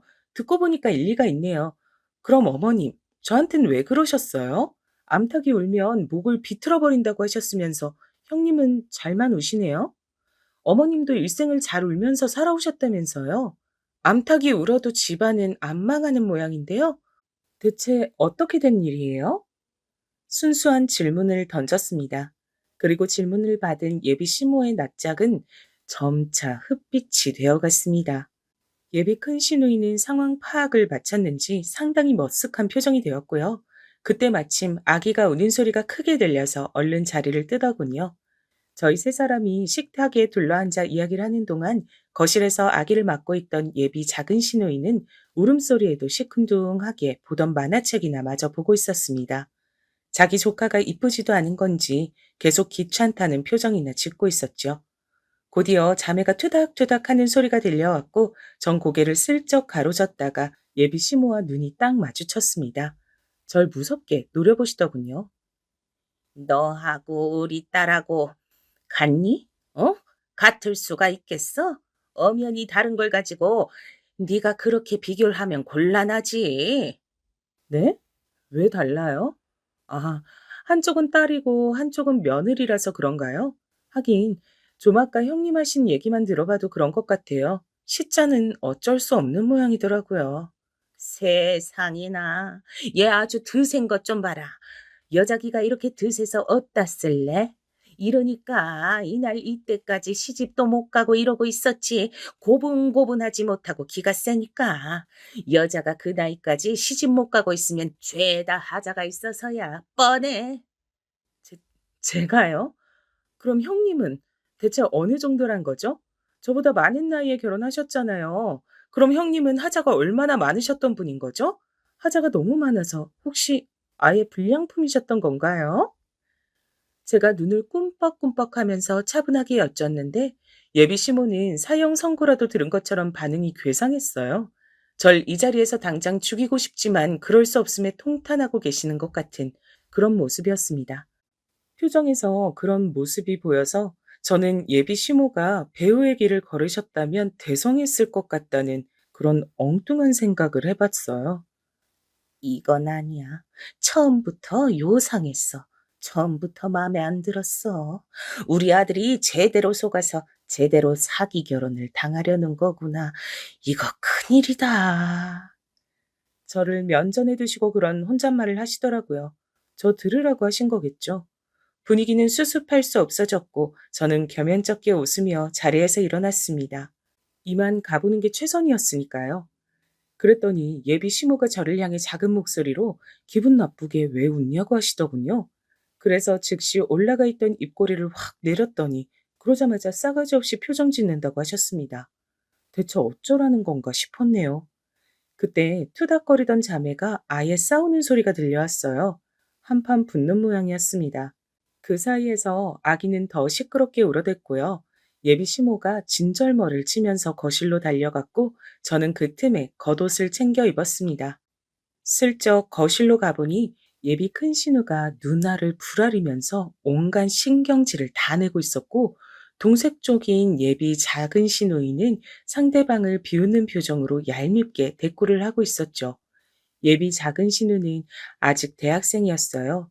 늦둥이라 그런 것만은 아니었고 대학을 재수로 들어간 데다 휴학을 밥 먹듯이 해석을 했습니다. 그래서 자기 친구들이 대학 졸업하고 다 직장을 잡기 시작하던 그때에 아직도 졸업 근처도 못 가고 있었죠. 아르바이트라도 하면 좋겠는데 그런 것도 안 했어요. 돈을 안 벌 거라면 안 쓰면 될 일인데요. 애석하게도 예비 작은 시누이는 쥐뿔, 아무런 능력도 없는 주제에 명품에 걸핏하면 눈독을 들이는 인물이었습니다. 대체 자기가 뭐라고 명품 시장을 꿰고 있는다는 말인가요?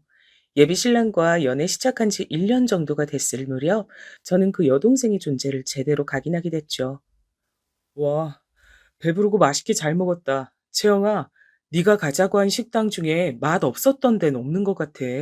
우리 집은 엄마가 요리를 전혀 못하시는 편이고 그렇다고 누나가 요리를 해준 것도 아니고 아버지는 부엌에 계시는 걸 못 봤고 그래서 나는 소위 집밥이라고 불리는 메뉴들은 정말 좋아하거든. 아, 남들은 집에서 이런 걸 먹으면서 컸구나 싶은 생각이 들어서 근데 오늘 먹은 게 제대로 집밥 냄새가 풍기는 메뉴였던 것 같아.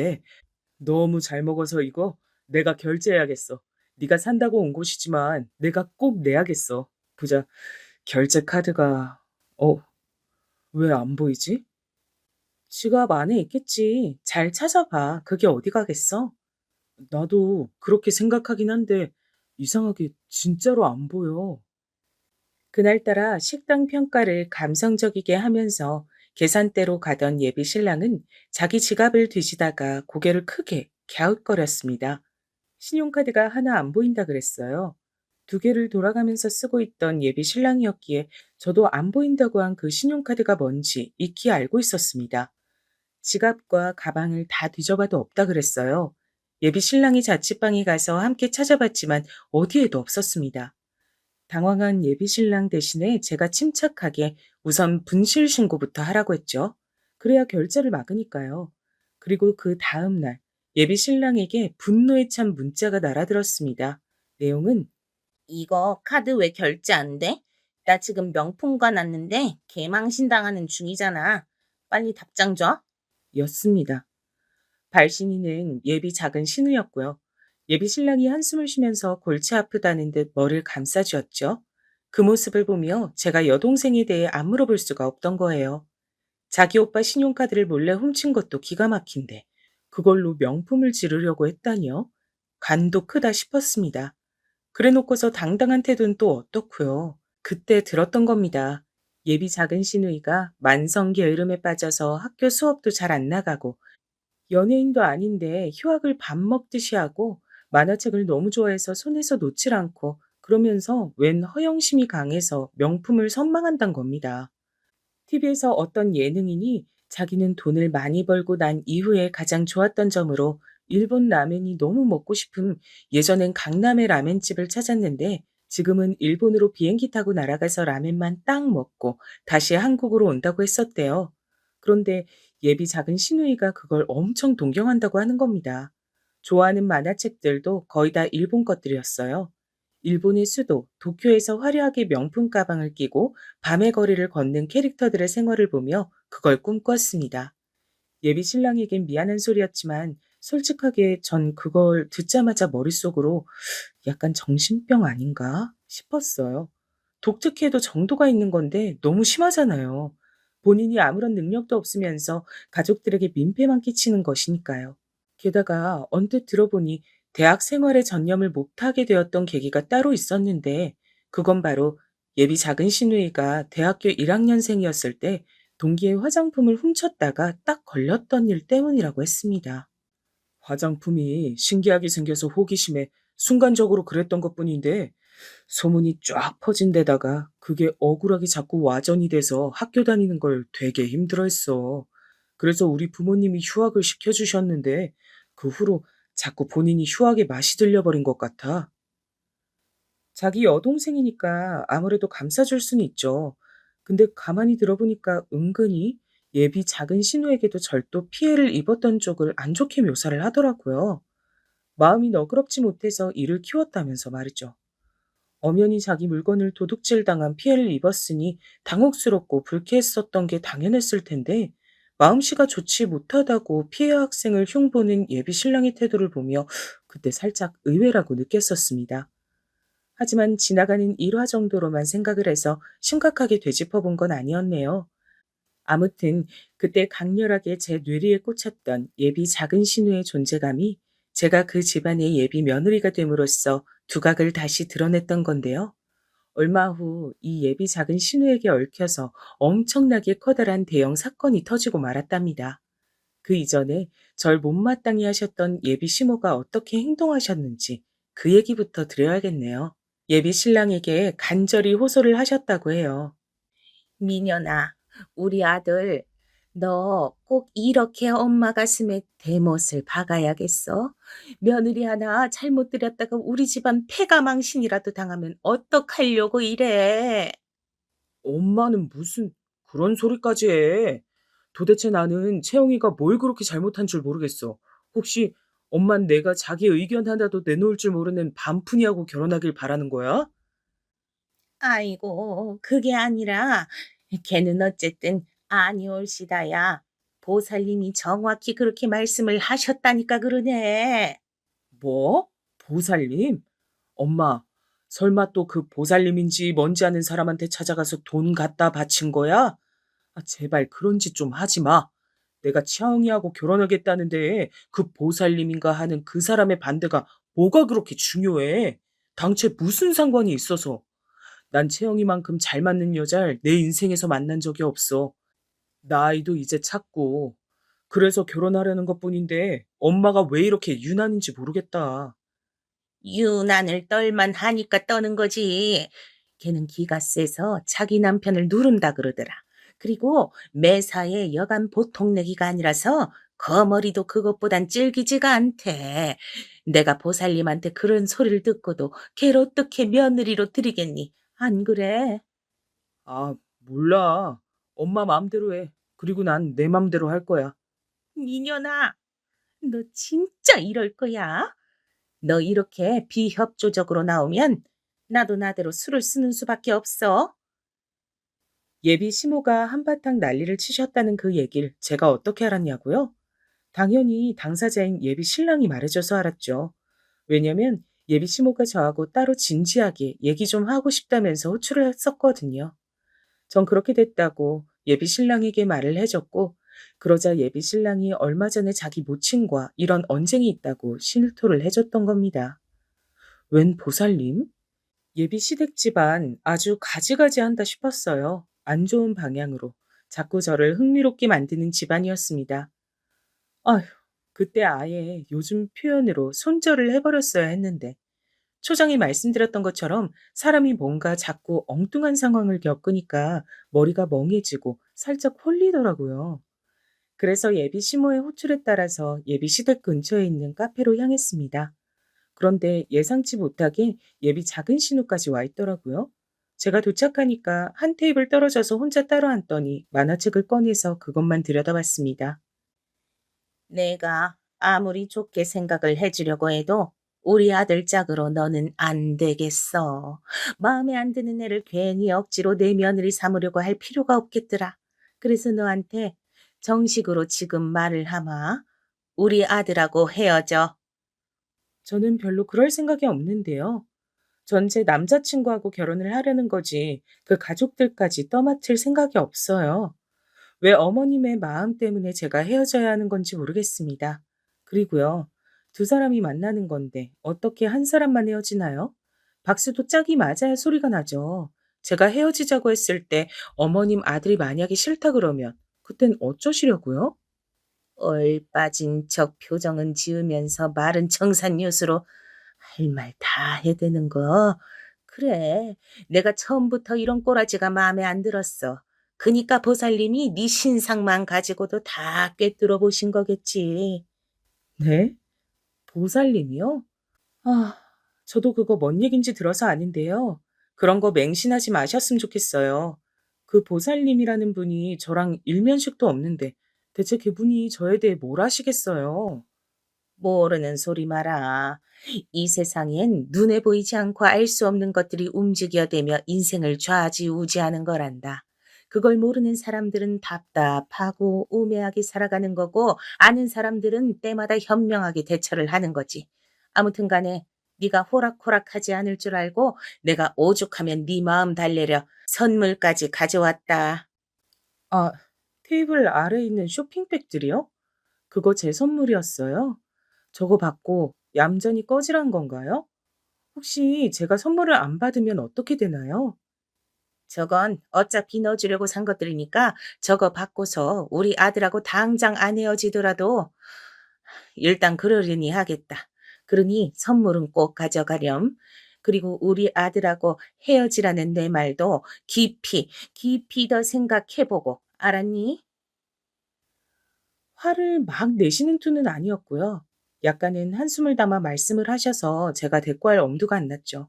게다가 예비 시모는 당신의 딸에게 잔소리를 하시기 위해 곧 자리에서 일어나셨습니다. 옆 테이블로 가서 예비 작은 신우에게 언제까지 만화책이나 보고 자빠져 있을 거냐면서 인생 낭비 좀 하지 말라며 잔소리를 엄청 늘어놓으셨어요. 잔소리에 짜증이 난 예비 작은 신우가 말대꾸를 하기 시작했고, 그러면서 양상이 길어졌습니다. 전 왠지 이만 가봐도 될 것 같아졌죠. 예비 시모는 당신의 딸에게 시선을 고정한 채로 저에게 소리로만 선물 싹 다 챙겨서 가보라고 그랬습니다. 머리 아프니까 연락도 먼저 하지 말라고 하시더군요. 분위기가 말이 아닌 것 같아서 전 쇼핑백들을 챙겨서 일어났어요. 두 사람이 아웅다웅 말다툼을 하고 있어서 제가 거기다가 굳이 인사를 남기러 가는 것도 웃길 것 같아서 그러지 않았고요. 목소리로만 먼저 일어나 보겠습니다. 인사를 남긴 후 그곳을 빠져나갔어요. 그리고 그날 제가 다른 선약도 있었어서 선물은 까맣게 잊고 있었고요. 다음 날은 직장에서 워낙 바쁜 업무가 대기 중이어서 출근 전부터 정신이 없었습니다. 그래서 쇼핑백들을 대충 열어봤어요. 그랬다가 깜짝 놀랐었고요. 어? 잠깐만. 뭐야 이거? 명품백이잖아. 나한테 이런 걸 주신다고? 말이 안 되는데. 이게 어떻게 된 일이지? 게다가 저기 쇼핑백에 든 건 혹시 쓰던 거 아니야? 이건 또 뭐야? 정신이 없던 와중이었기에 내용물들이 상상 외의 것들이어서 무척 황당하다는 사실만 확인하고서 출근을 했습니다. 그래서 상상도 못했습니다. 설마 제가 절도죄에 신고당했을 줄은 꿈에도 몰랐던 거예요. 와, 지금 생각해도 피가 거꾸로 솟는 것 같네요. 연락을 처음 받았을 때 제가 얼마나 어리둥절했던지 모릅니다. 기가 막힌 일이 벌어진 거였어요. 예비 시모가 저한테 선물이라면서 가져갔던 것들 있잖아요. 제가 그걸 절도했다고 그쪽에서 주장을 했더라고요. 예비 작은 신우 것들인데 제가 슬쩍 훔쳐갔다는 게 그들의 황당한 주장이었어요. 쇼핑백 중에서 하나는 안에 쓰던 가방이 하나 들어있었는데 그게 알고 보니까 예비 작은 신우가 평소에 쓰던 가방이었던 겁니다. 졸지에 도둑으로 물려서 너무 어처구니가 없었는데 진짜 웃긴 건요. 여기서 끝이 아니었어요. 제가 예비 시댁에서 현금이 든 봉투를 슬쩍 했다는 누명까지 함께 썼습니다. 예비 큰 신우가 아기 낳았다고 자기 시댁 사람들한테 봉투를 하나 받았었는데 자기 친정이 그걸 들고 왔었다네요. 제가 있던 앞에서 자기 시부모 욕을 엄청 했던 날, 그날 있죠? 그날 이런 돈을 받아도 마냥 기쁘지가 않다는 얘기를 하며 자기 시댁 욕을 하려고 일부러 그걸 지참했었다고 하는데 잃어버렸다는 겁니다. 없어졌다는 거 알았을 때 우리 집 막내가 철딱서니 없게 사고를 친 걸까 봐 내가 설마 예비 올케를 의심하진 않았어요. 내 여동생이 자긴 아니라고 억울하다고 잡아떼면서 난리를 쳤을 때도 나는 그래도 내 올케 될 사람은 의심하지 않았습니다. 그런데 이번에 일이 이렇게 되고 보니까 그때도 예비 올케가 손버릇 나쁘게 굴었던 건지 의심스럽네요. 기가 막혔죠. 실례가 안 된다면 자기가 제가 사는 곳에 와서 다 뒤져보고 싶은 마음이라고 했어요. 듣고 어이가 없었죠. 제가 그렇게 따라줘야 할 이유도 없었고요. 그런데 예비 작은 시누이가 옆에서 저를 살살 긁었던 겁니다. 자기 사는 공간은 절대 안 보여주겠지. 아직 돈을 다 안 썼다면 증거를 남겨뒀을 수도 있으니까. 그거 증거 다 치우고 난 뒤에야 우릴 부르면 불렀지. 지금은 못 보게 할걸? 쥐방울만한 게 툴툴대면서 자기 언니한테 하는 소리를 저 다 들으라고 아주 크게 하더라고요. 그 자리는 제가 신고를 당했길래 진짜 너무 어이가 없어서 결백을 주장하고자 마련된 자리였어요. 훔쳤다고 황당한 오해를 받는 가짜 선물들도 돌려주고 싶었고요. 근데 그딴 소리를 들었던 겁니다. 그래서 제가 열받아서 지금 당장 저희 집으로 가자고 했습니다. 제가 자취하는 아담한 오피스텔, 거기서 나올 게 뭐가 있겠어요? 어디 실컷 뒤져보라고 했죠.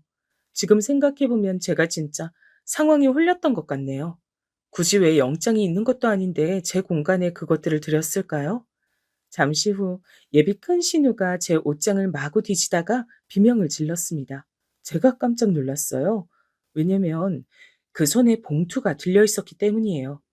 봉투 곁면에는 출산을 축하한다는 짤막한 자필 편지가 적혀 있었기에 예비 큰 신우가 자기 시댁에서 받은 게 확실했습니다. 이 도둑년아. 내가 이럴 줄 알았어. 우리 엄마가 너 마음에 안 든다고 했을 때부터 알아차렸어야 했는데. 아니, 이건 말도 안 돼요. 오해라고요. 저에게 누명을 씌우려는 작정인가 본데 진짜 어이가 없네요. 저는 맞섰지만 심장은 불안하게 뛰고 있었죠. 그리고 저는 실망을 하게 됩니다. 왜냐하면 예비 신랑이 저에게 실망이라고 했기 때문입니다. 너 미쳤어? 지금 이 상황에서 날 의심하겠다고? 너도 네 가족들과 한 통속이었구나. 그럼 내가 어떻게 해야 될까? 도합 1,000만 원을 네가 건든 건데 어떻게 무작정 네 편을 들겠어.